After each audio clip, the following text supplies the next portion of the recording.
Before we get into today's edition of Just the Truth, let me tell you about the latest special from Mike Lindell at MyPillow. The standard MyPillow, normally $49.98 for a limited time only, just $14.88 with promo code Joey. Go to MyPillow.com, click on the radio listener specials, and see all the specials. There's a limited quantity of just 10 at this special price. That's $14.88 with promo code Joey. Thanks for joining me in the PhD Weight Loss Studio. To lose weight for the last time, visit myphdweightloss.com. Breaking news from the White House yesterday as Joe Biden announced a ceasefire deal with Hezbollah. Israel and Lebanon agreed to a truce after more than a year of conflict. Will it hold? We'll tell you what we know about it. Susie Wiles, the chief of staff to President-elect Donald Trump, sent over a memo to the Biden White House yesterday notifying of the next phase of the Trump administration's orderly transition of power. The Kamala Harris Al Sharpton interview and the undisclosed payments is raising more questions with the revelation from MSNBC that they were not aware of the Harris campaign writing a couple of big checks to Sharpton's organization. And a school district in California is being called out for not allowing a group of teenage girls on a track team to wear their T-shirts showing Save Girls Sports. The battle to protect women's sports continues. I told you we'd be back. And ye shall know the truth, and the truth shall make you free. It's Joey Hudson. I wanted to name it the Joey Hudson bill, but, they don't allow you to put names on bills. But I wanted to call it the Joey Hudson bill because I know that one's been near and dear to you for a number of years. That's how it's done. Let your voice be heard. And the truth shall set you free. Here's Joey Hudson. Yesterday, Susie Wiles, the chief of staff of President-elect Donald Trump, sent a memorandum of understanding to the Biden White House saying after completing the selection process of his incoming cabinet, President-elect Trump is entering the next phase of his administration's transition. This engagement allows our intended cabinet nominees to begin critical preparations, including the deployment of landing teams to every department and agency and complete the orderly transition of power. What does this mean? Well, here are some of the highlights. The transition will not utilize taxpayer funding for costs related to the transition, which is consistent with President Trump's commitment to save taxpayers' hard-earned money. The transition will not use government buildings or technology provided by the GSA and will operate as a self-sufficient organization. This organization autonomy means a streamlined process that guarantees the Trump administration is ready on day one. In other words, unlike the Biden administration during their transition, they're not going to use government assets, and they're not going to allow the bureaucrats to get in the way to slow things down. The transition team already has existing security and information protections built in, according to the memo, which means we will not require additional government and bureaucratic oversight, according to Ms. Wiles. The transition has an existing ethics plan for those involved, which will meet the requirements for personnel to seamlessly move into the Trump administration. Pursuant to the Transition Enhancement Act, that ethics plan will be posted to the website of the General Services Administration website. It goes on to say that the transition landing teams will quickly integrate directly into federal agencies and the departments that they'll be working in with access to documents and policy sharing. It says, per the agreement, the transition will disclose the landing team members to the Biden administration, and the agreement dictates that the Trump-Vance transition will utilize private funding, again, providing cost savings to the American people. Donors to the transition will be disclosed to the public, consistent with the transition policy already in place. The transition will not accept foreign donations. So that's the plan, and I like it already. I love the way the Trump administration is embracing the idea that people outside of the government can help. I mean, the whole thing with Elon Musk and Vivek Ramaswamy. It just proves that you don't have to use government to accomplish some of these things. And I think having people outside of the government, people who are not career bureaucrats, taking a look at this is only going to improve the efficiency and improve cost savings. There is a high-stakes showdown in the makings. This week, actually, I guess Monday, President Trump talked about tariffs on Mexico and Canada to stop the flow of illegals coming into our country. President Trump had said he would propose 25% tariffs on Mexico and Canada. Well, Mexican President Claudia Sheinbaum had a fiery response to that. The whole idea of tariffs was part of Trump's plan to combat illegal immigration, of course, but also drug trafficking and the inflow of fentanyl into the U.S. Trump described the situation as an unstoppable invasion and declared these tariffs would remain until both countries addressed the flow of migrants and drugs into our country. Well, as predicted, the response from Mexico was kind of heated. President Claudia Sheinbaum, just 7 weeks into her presidency and Mexico's first female leader, hit back pretty hard. She warned that Trump's tariffs would trigger inflation, harm jobs on both sides of the border, and she says potentially spark a tit-for-tat trade war. Sheinbaum made her position clear in a letter she read aloud at a press conference. She said, one tariff will follow another and so on until we put our common business at risk, she said, emphasizing the devastating impact on the deeply integrated North American economy. So let's break this down. Sheinbaum highlighted a key point: Mexico's automobile industry. The sector accounts for about 35% of Mexico's manufacturing exports, with 79% of those vehicles heading straight to, guess where? Us, the U.S. Mexico represents nearly a quarter of all North American vehicle production. She specifically called out U.S. car makers like General Motors and Ford, questioning who would suffer most if tariffs disrupted the supply chain. And this is why these companies who have quickly moved to Mexico over the past few years, particularly during the Biden administration, this is why this is going to hurt. As much as I want to stop the immigration and the flow of drugs, and as much as I want to see our border closed, tariffs could be tricky. And we can't afford higher prices on anything. It's a fair question as to whether or not tariffs will be effective. I like the idea, and I love the idea that Trump is saying, all right, here's what I'm going to do. It's going to cost you. But how much is it going to cost us? That's what we have to just pause and think about. U.S. automakers rely heavily on Mexican factories, unfortunately, and I hate that, for cost-effective manufacturing. So a 25% tariff would mean higher costs for them, and guess who pays the price? You and I do, if we're buying cars. Rising prices on cars, trucks, and other goods. I'm not saying don't do it. I'm not saying that it won't work.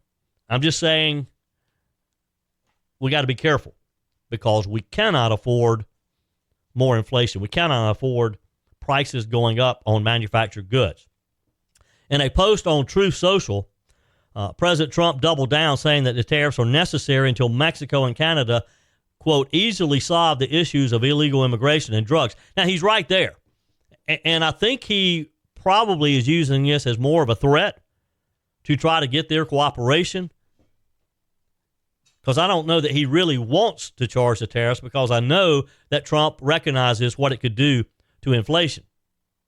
He specifically called out fentanyl, a synthetic opioid that has ravaged American communities, claiming hundreds of thousands of lives, innocent young people in most cases. So let's not sugarcoat this. Fentanyl is a national crisis. Trump's frustration is warranted. U.S. officials have long pointed out that if illicit fentanyl is manufactured in Mexico using Chinese materials, then smuggled across our border by drug cartels, Mexico needs to be a good partner. Ms. Sheinbaum needs to cooperate, and nobody has to raise tariffs.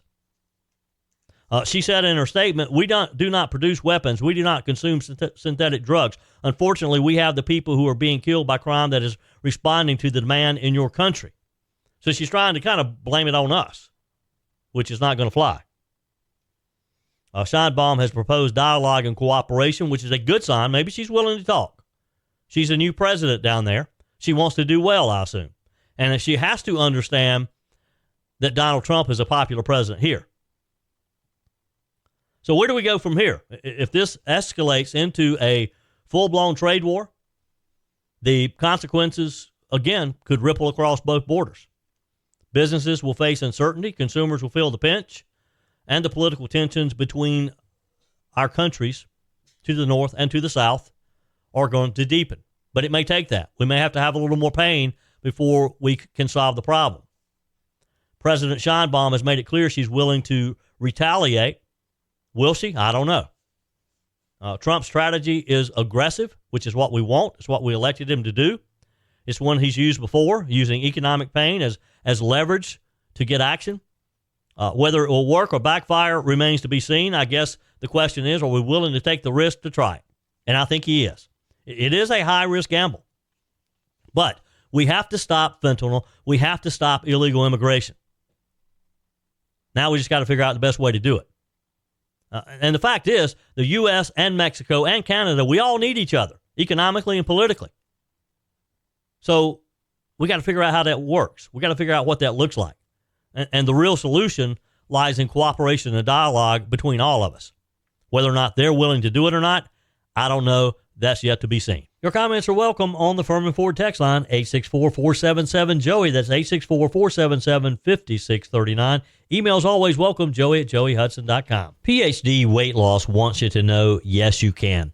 You can get back to your ideal healthy weight. Yes, you can get back into sizes you thought you'd never see again. And yes, you can get rid of that harmful belly fat, all without becoming dependent on medication loaded with side effects. Hi, it's Joey Hudson here. PhD Weight Loss encourages and equips you to lose weight the healthy, natural way and keep it all for the rest of your life. Dr. Ashley Lucas, a licensed registered nutritionist, developed a solid plan that works. Trust me, I lost 30 pounds. You see, PhD Weight Loss removes the guesswork. They literally tell you exactly what to eat each day while you watch the pounds melt away. But they also teach you to think about food differently and to learn to anticipate and navigate situations that make you want to indulge. PhD coaches will teach you to believe finally that yes, you can do it. With no gimmicks or lifelong medications, finally lose the weight and keep it off. Yes, you can. Call today. PhD Weight Loss, 864-644-1900. That's 864-644-1900, or go to myphdweightloss.com. Breaking news: as after more than 2 decades on the run, Daniel Andreas Santiago, one of the FBI's most wanted terrorists, has been captured in Wales. He's 46 years old, from Berkeley, California, was wanted for 2 animal rights related bombings in the early 2000s that terrorized the San Francisco Bay Area. Santiago allegedly set off 2 bombs at a biotechnology company in Emeryville in 2003, followed by another anti-nail pact bomb in a nutritional products company in Pleasanton, again in California, a few weeks later. The FBI had been hunting him since his indictment in 2004, had added him to their most wanted terrorist list in 2009, offering a $250,000 reward for information leading to his capture. FBI Director Christopher Wray praised the arrest, saying, quote, "No matter how long it takes, the FBI will find you and hold you accountable." Wray emphasized that turning to violence is never the way to express your views, even in passionate debates like those surrounding animal rights. Santiago had been linked to animal rights extremist groups and lived in an elusive life, reportedly sticking to a vegan diet, working as a computer specialist, and even traveling international. He was finally apprehended with the help of UK authorities.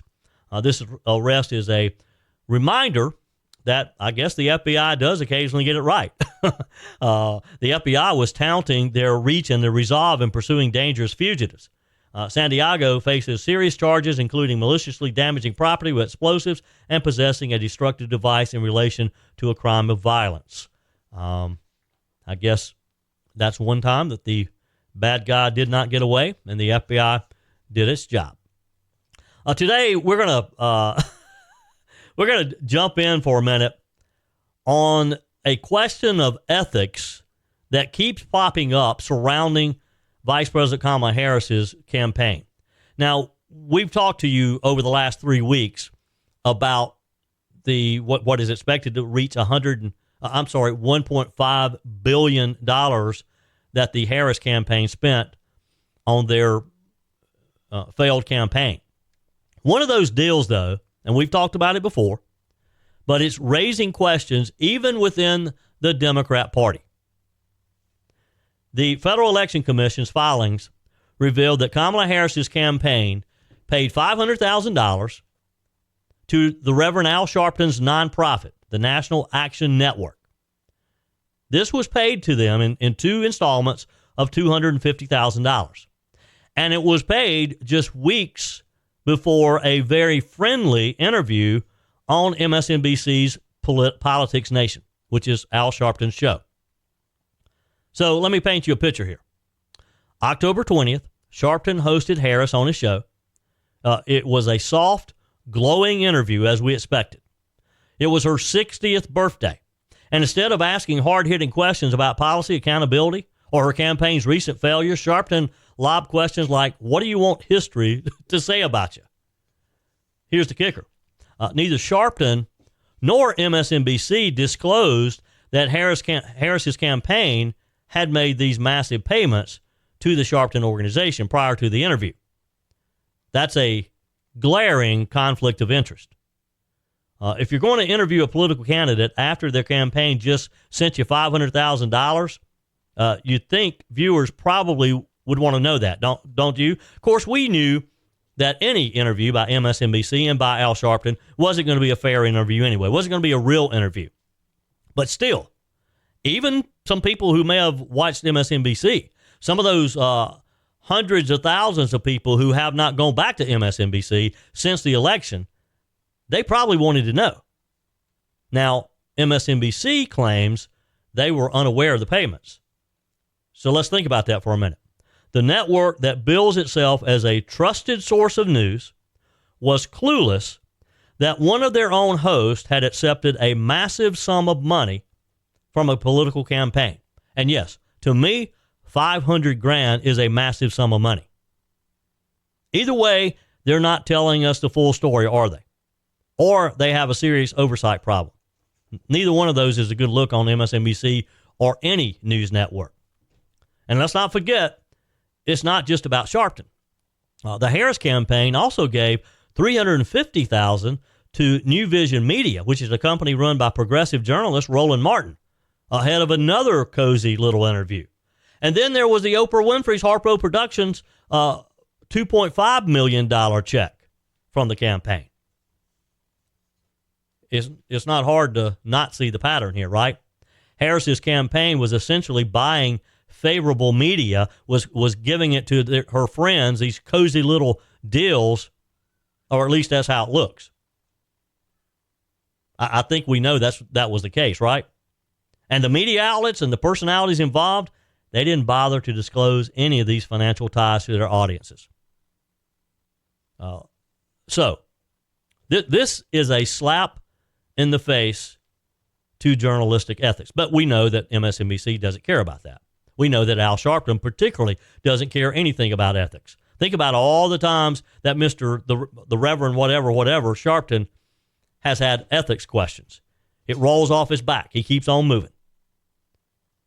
Viewers, I think, even if you're a leftist liberal watching a network like MSNBC, I still think you expect transparency from your news source, don't you? I don't expect to get an answer from that because I'm not sure I have any liberal leftists listening to me. If you have a friend who's a liberal leftist and maybe you're having Thanksgiving dinner with them in the next few days, ask them the question for me, okay? Just tell them you're asking for a friend and email me, joey@joeyhudson.com. I mean, don't even liberals expect reporters and anchors and hosts to be upfront about potential conflicts of interest? When that doesn't happen, it undermines the trust of the entire network and the entire business, the entire journalism world. Now, again, not all of us. I'm not a journalist. Don't pretend to be a journalist. I'm a talk show host. I don't necessarily. I'm fair and truthful in what I tell you, the information I give you, and I try to give you all sides. But at the same time, I tell you how I feel about it. I tell you my opinion. If I were a news reporter, I would be expected to be neutral. And that's what one expects from a lot of these network hosts that they're not getting. I certainly don't receive money for interviews. Nobody's ever paid me $500,000 to interview them, particularly a political candidate. So what does MSNBC do in response to the scandal? Apparently nothing. Sharpton still appearing on the network as recently as Monday on Morning Joe. No accountability, no consequences. Your comments are welcome on the Furman Ford text line, 864-477-JOEY. That's 864-477-5639. Emails always welcome, joey@joeyhudson.com. Speaking of the Furman Ford text line, it's never been more important to support locally run businesses owned by people who actually live here in the upstate. Let me take a minute to talk with you about our friends at Furman Ford. If you're looking for a new vehicle, maybe a great pre-owned vehicle, one you can trust, or maybe you're looking to order that special vehicle. Either way, if you want a new one, a brand new one, or a pre-owned that you can trust, the folks at Furman Ford, they're there to help you. Their name is on the sign because their name is on the line, because every single transaction is important to them. Jim Furman, Matthew Furman. They do business the right way.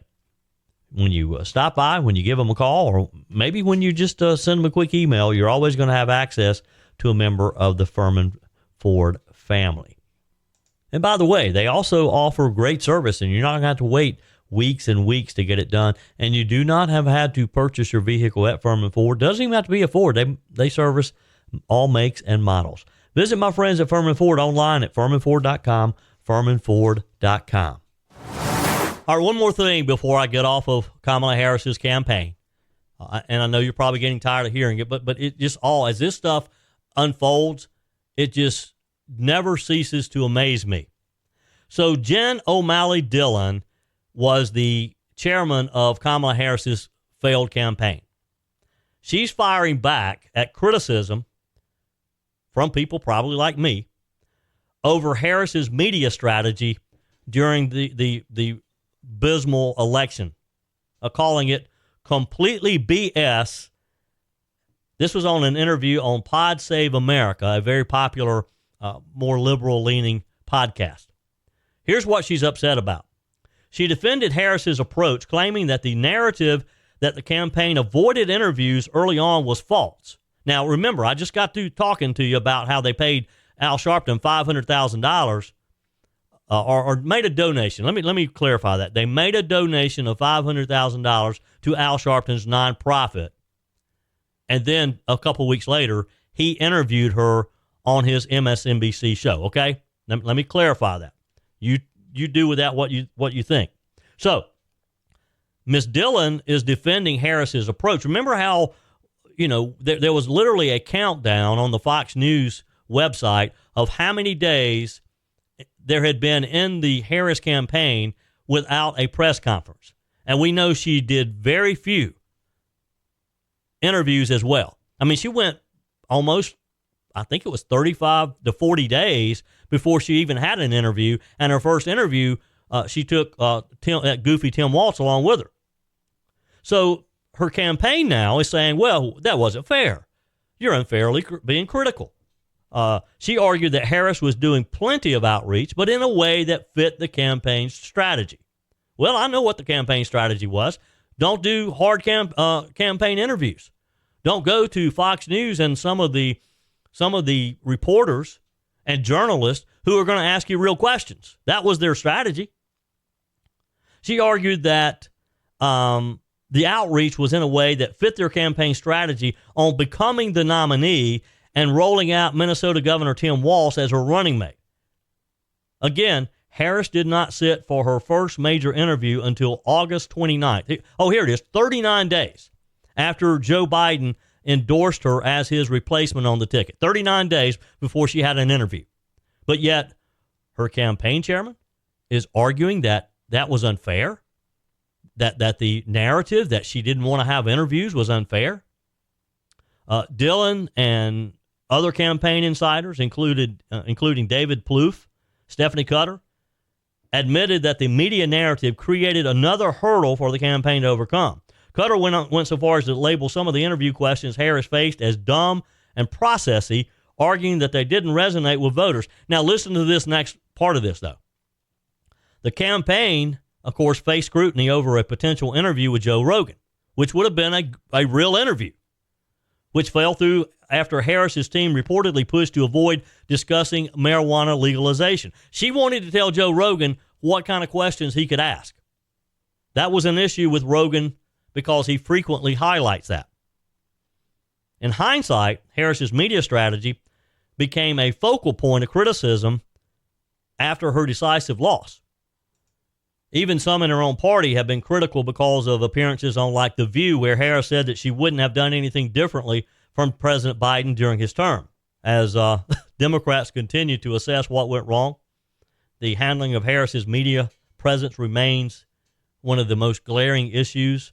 And I think the biggest thing, well, basically to sum this up for you, what Miss Jen O'Malley Dillon is saying is that they didn't ask her hard questions. Well, she refused to go on the Joe Rogan podcast because of some of the questions he was going to ask her. You can't have it both ways. I think they just need to admit they had a bad candidate, right? Breaking yesterday, a major development in the Middle East, Israel and Lebanon have agreed to a U.S. brokered ceasefire that will bring an end to over 14 months of fighting between Israel and Hezbollah. Now, remember, this is Hezbollah, not in Gaza, not in the Gaza Strip, not those terrorists down there. We'll talk about that in a minute. President Joe Biden calls it a step towards stability. Others, of course, warning that it could leave Israel vulnerable. A lot of different viewpoints here. Evidently, though, Prime Minister Benjamin Netanyahu agrees with it. The ceasefire was set to begin earlier today, actually at 4 a.m. local time, and includes terms requiring Hezbollah to move its forces north of the Litani River, where Israel's forces will withdraw from southern Lebanon. The Lebanese military will deploy to the border region within 60 days, and a 5-country committee, chaired by the U.S., will monitor compliance. UN observers will also remain in the area.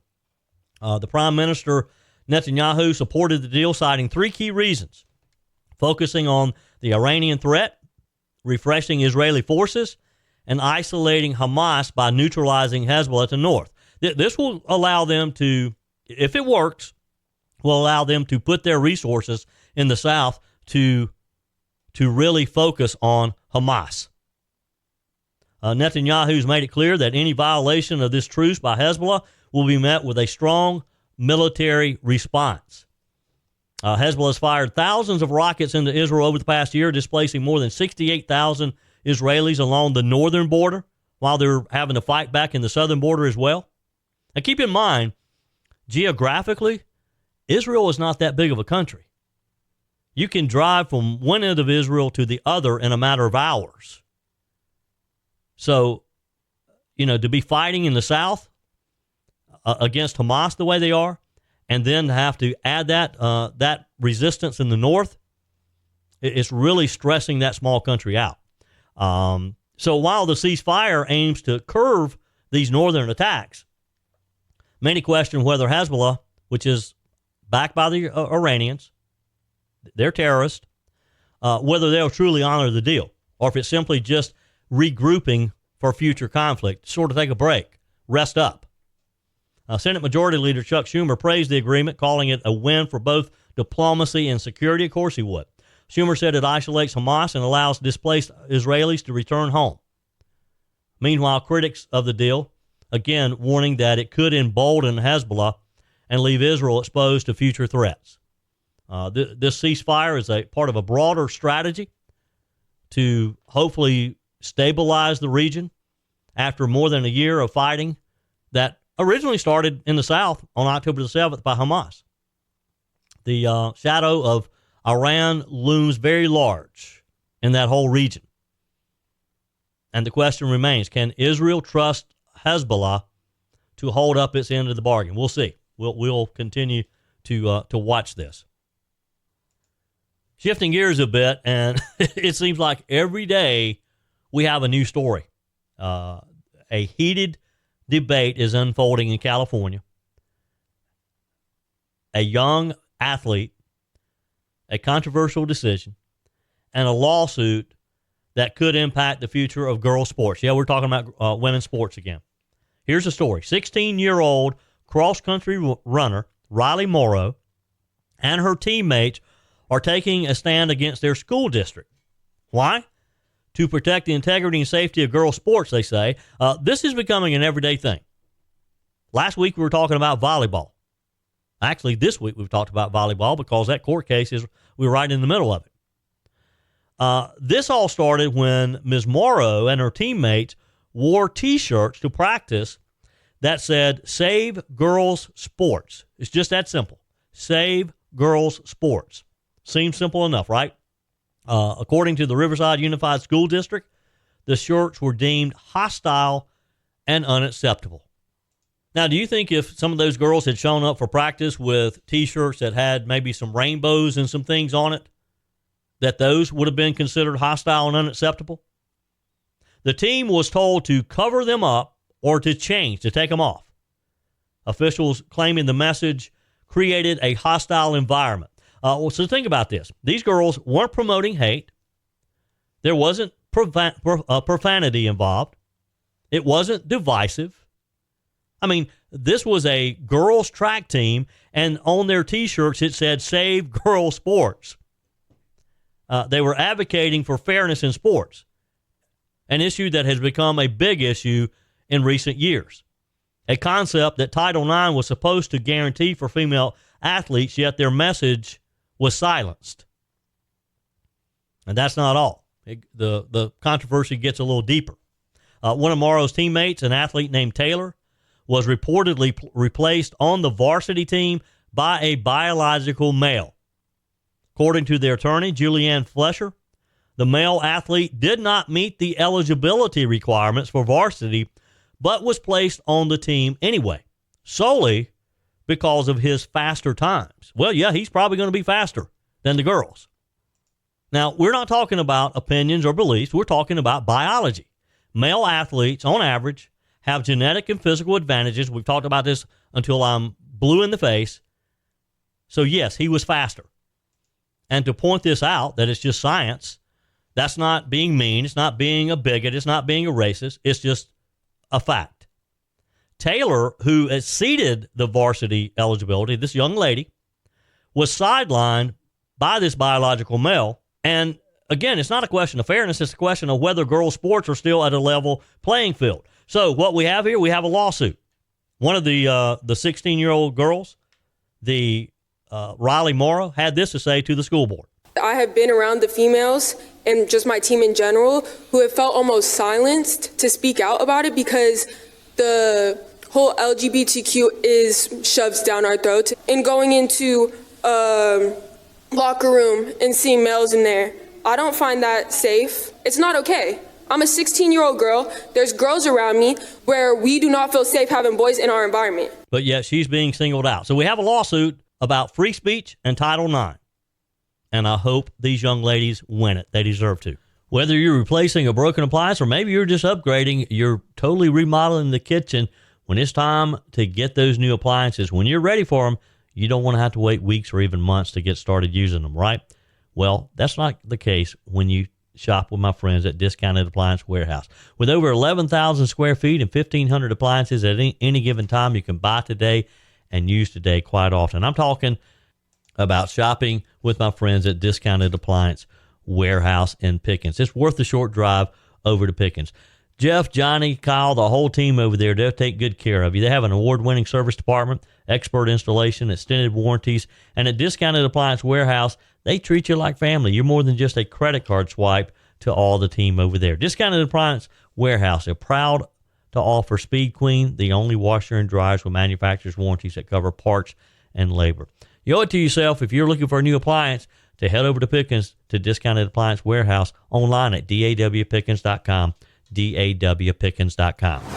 A devoted father, volunteer, and a pilot was tragically killed in a airplane crash over the weekend as he was flying rescue dogs to safety. We have that story for you. First, let's get you caught up on our text messages. On the text line, texter, it's shocking that Americans are closer to World War III and nuclear war than ever before, yet our mainstream media isn't reporting it. I'm as prepared as I can reasonably be. Thank God I live in the upstate.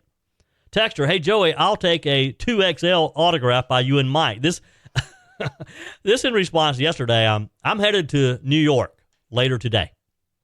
Going to be my friend Mike in New York. And yesterday I mentioned that maybe there'll be some T-shirts involved. So I guess this listener wants an XL autograph. We'll see what we can work out there. Ray in Seneca says, no, I'm sorry. Texter says Ray from Seneca knows the deal. If it wasn't for black programs, we wouldn't have great planes like the SR-71. Oh, I got you. I see what you're saying there. Texter, Joey, in case I miss you tomorrow, happy Thanksgiving to you and your family. Roger. Thank you, Roger. Happy Thanksgiving to you as well. Texter, this is in reference to Kamala Harris. You know, there's speculation on what she's going to do next. Texter says she couldn't run a Waffle House. That's for sure. I wouldn't go to a Waffle House where she's the manager, would you? Texter, Joey, life is precious. Put a 100% tariff on goods if it will stop fentanyl. We need God back in our country, and families will survive with his help, grace, and love. You're so right. So right. We put God back in, and I've got a feeling we're going to see a lot of that. Things will change. Things will take care of themselves. Texter, Joey, I haven't been to a super Walmart since old Joe took office. Thank God, and I haven't missed it. Look, Walmart, evidently, they're going to roll back the curtains on this DEI stuff. They finally have awoken. They're woke. They have awoken to the fact that their wokeness is hurting business and that the American people are sick of it. Texter says, I'm glad DEI is happening. Interesting. A whole lot of our youth don't know about a civil rights movement. I've been with Walmart for 25 years. I'm black. Say white America. Okay. All right. Well, I appreciate your perspective there. Texter, it would be easy to get the illegals here gone. Simply give people a tax break for every illegal found and information leading to their capture. Look, they'd be turning each other in. It's not hard. I mean, it's going to take resources. It's going to cost a lot of money, but it can be done if the country has the stomach for it. That's going to be the leather on the pavement. Because let's be honest here. We all are affected by this. So what's going to happen if one day when your landscaper is supposed to be there cutting the grass and doesn't show up because he's been detained by ICE? And that's going to happen. I'm not saying it's right. I'm just saying that's going to be the reality because there's probably a lot of people who are, in fact, I know there are a lot of people here illegally that we just don't really comprehend. And they're providing services that we're beneficiaries of, that we're going to have to figure out who's going to do those. But we're going to have to do that. And this is not going to happen overnight because Trump has said he's going to first target the criminals, the rapists, the murderers, the robbers. They're going to be the first to go and then kind of work through the rest. Texter, I also heard that Canada is a huge country for laundering money. When you buy property, multi-million-dollar homes there's no check on where you got the money from. Texter, DEI equals anti-white, anti-Christian, straight male, anti-nationalist. Texter, my career is over basically because I'm 57. I've been at my current job, biggest in Spartanburg, I assume, 25 years, and DEI and AA has destroyed many opportunities for people who were the best for jobs and promotions. So sadly, even if DEI stopped at places of employment, the damage is already done to many individuals. Thanks for what you do, Dean. Thank you, Dean. Appreciate you listening. Thanks for the text. Your texts are welcome, as are your emails, joey@joeyhudson.com. A sad story out of the Northeast.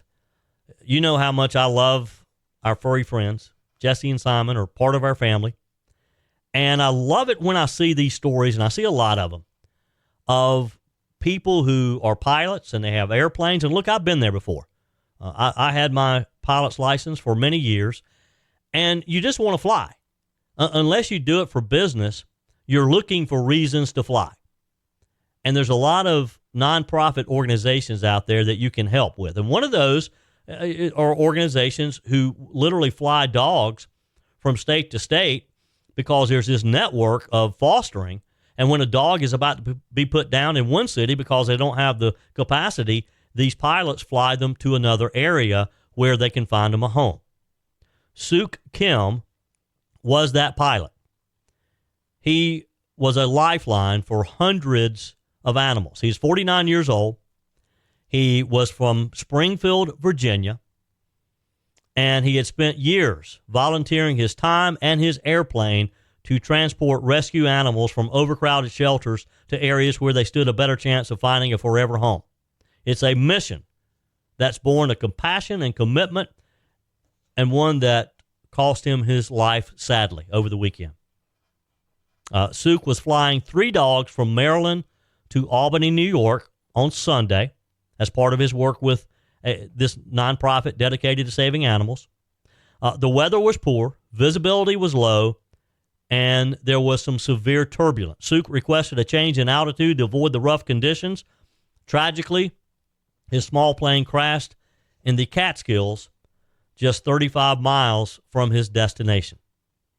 He didn't make it. One of the 3 dogs that he was transporting also lost its life, which is sad for me as well. The surviving dogs, a Labrador mixed puppy named Whiskey, suffered broken bones, and an 18-month-old Yorkie mix named Pluto are now being cared for by an animal shelter in Shakori County, where Suk was delivering them. Suk Kim leaves behind a wife, 3 children, who described him as a bright light in their lives. His 16-year-old daughter, Leah, said that he died doing what he loved, which was saving animals.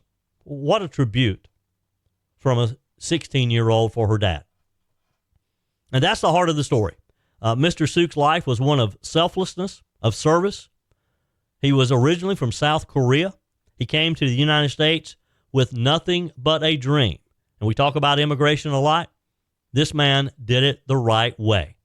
Through hard work, perseverance, he built a life filled with meaning and generosity, a life dedicated to helping others and helping people and their animals. And people in the area say that his impact was far-reaching. Over the years, Suk saved hundreds of animals from being euthanized. Maggie Pryor, director of the animal shelter of Shakori County, said, quote, he helped to save the lives of hundreds of animals who would have otherwise been euthanized due to the overcrowding at animal shelters. One of Suk's fellow rescuers, Cathay West, shared her memories of him. Just last month, he flew a mother dog and her 5 puppies from Tennessee to Maryland, saving them from death. She said he was so involved in trying to get the word out to other volunteers and pilots, he wanted people to know that saving these dogs is a good thing so they don't die in shelters. Suk's generosity did not stop with the animals. During the hurricane relief in North Carolina, he used his plane to transport supplies to areas ravaged by the storm. His Facebook page is a testament to his commitment to helping others, no matter the circumstances. This is what America is all about. This man immigrated here legally and is leaving a lasting mark. That's it for today's show. Tara's up next, followed by Mike Gallagher, Bill Frady, Charlie James. Mark Levin wraps things up.